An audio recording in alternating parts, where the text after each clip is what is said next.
KL Publications presents The Cure by Ryan C. Sanders. Royal Raymond Rife had always been captivated by science. As a college student at the University of Southern California in the early 1300s, his mind was set on discovering something monumental. He spent long hours in the laboratory, poring over the latest advances in microscopy, virology, and physics. He had become somewhat of an outcast due to his obsessive behavior, but Rife didn't care about socializing. He was chasing knowledge. His breakthrough came in 1931 when he developed the universal microscope, a revolutionary tool that allowed him to observe viruses in live tissue, a feat that had eluded scientists for all of time. For Rife, this microscope opened a door to a hidden world. He soon believed he had identified it, the cancer virus, a discovery that would have paved the way for his theory that cancer and many other diseases could be cured by resonating them to death. Much like a glass shattering when exposed to a specific sound frequency. Meanwhile, a young man named Alfredo Darrington Bowman, who would later be known as Dr. Sebi, had just arrived in the United States from his native Honduras. While Rife was working tirelessly in academic laboratories, Alfredo had no such academic training. Instead, he spent years in his home country learning traditional herbal medicine from local healers. His philosophy was simple. The body, when properly nourished, could heal itself.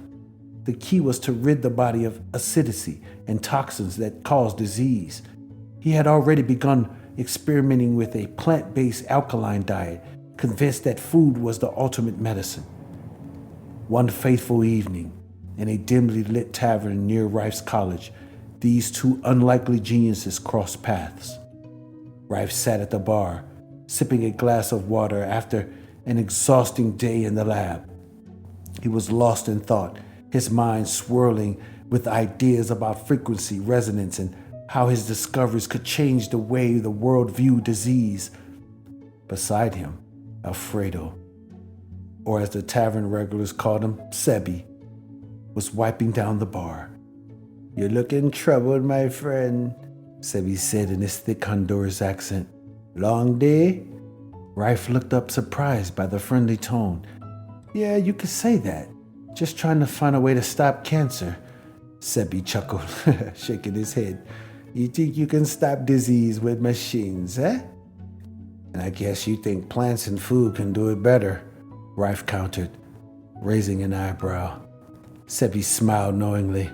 "Yes, the body is electric, my friend.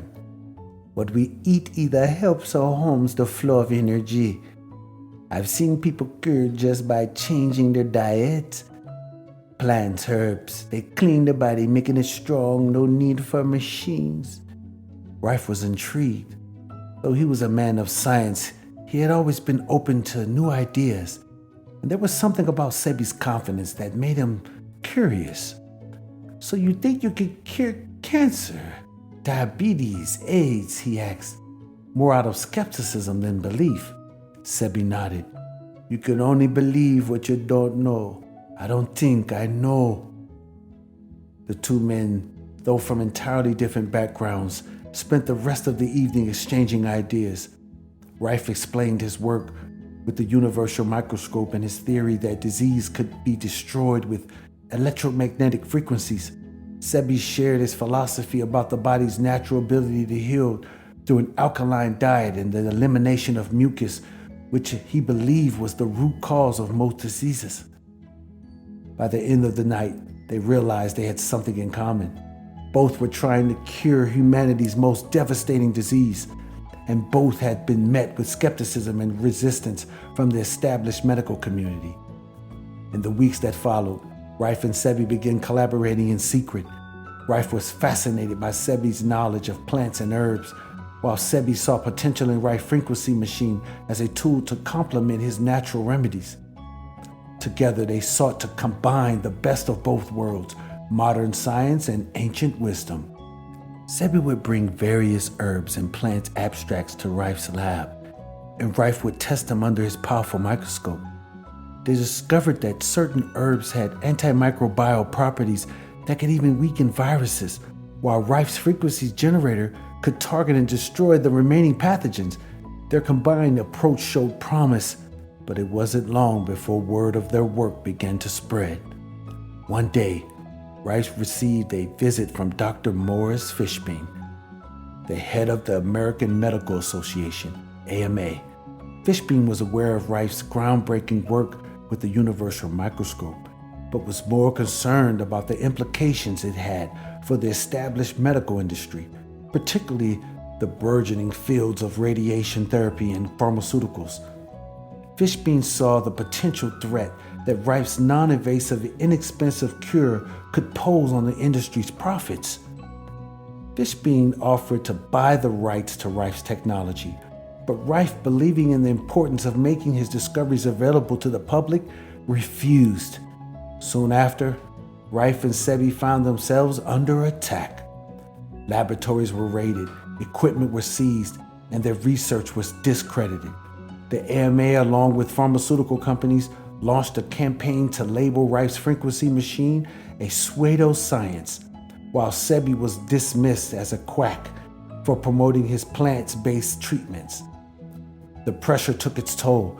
Rife, once filled with boundless optimism, began to spiral into despair. His financial resources dwindled, and his emotional health deteriorated. Meanwhile, Sebi continued his work in the shadows, helping those he could with his herbal remedies, but he too faced growing opposition. In 1987, Sebi was sued by the state of New York for practicing medicine without a license after placing ads claiming that he could cure AIDS and other diseases. In a surprising twist, Sebi won the case by presenting over 70 witnesses who testified that his treatments had improved or cured their conditions. The victory gave Sebi a brief moment of recognition, but his work remained controversial, and he was never fully accepted by the medical establishment. As the years passed, Rife and Sebi's contributions to the medical field were longly forgotten, buried under the weight of legal battles and corporate interest and the relentless march of controversial medicines. Rife fell into alcoholism, and his work was labeled pseudoscience by the mainstream. Sebi continued to promote his alkaline diet and herbal treatments, gaining a following among those seeking alternative cures, but he too remained on the fringes of the medical world. However, their ideas never completely disappeared. In the 1980s, Barry Lynd's book, The Cancer Cure, that worked revived interest in Rive's discoveries, and Sebi's followers, including celebrities like Nipsey Hussle and Lisa Left Eye Lopez, kept his legacy alive, which, interestingly enough, both of them has passed as well, which further points to the depths in which these people will go to have this information suppressed. The partnership that began in a dimly lit tavern had the potential to change the course of the medical history. Together, Rife and Sebi had become closer to curing the world's deadliest diseases than anyone could have imagined. But the forces they were up against, corporate greed, entrenched medical systems, and the reluctance to embrace new ideas, proved too strong to overcome. Yet for those who believe in the power of frequency, plants, and the body's natural ability to heal, Rife and Sebi's legacy lives on. Their discoveries continue to inspire a new generation of healers, scientists, and seekers, of all whom are determined to carry the torch and finish what these two pioneers started. In the end, Rife and Sebi's journey was not about just curing diseases. It was about challenging the status quo, questioning what we think we know about medicine, and pushing the boundaries of human knowledge. Their story serves as a reminder that sometimes the most revolutionary ideas come from the unlikeliest of partnerships. And though their work was suppressed, the truth has a way of finding its way to the light. Thank you for listening. Please subscribe.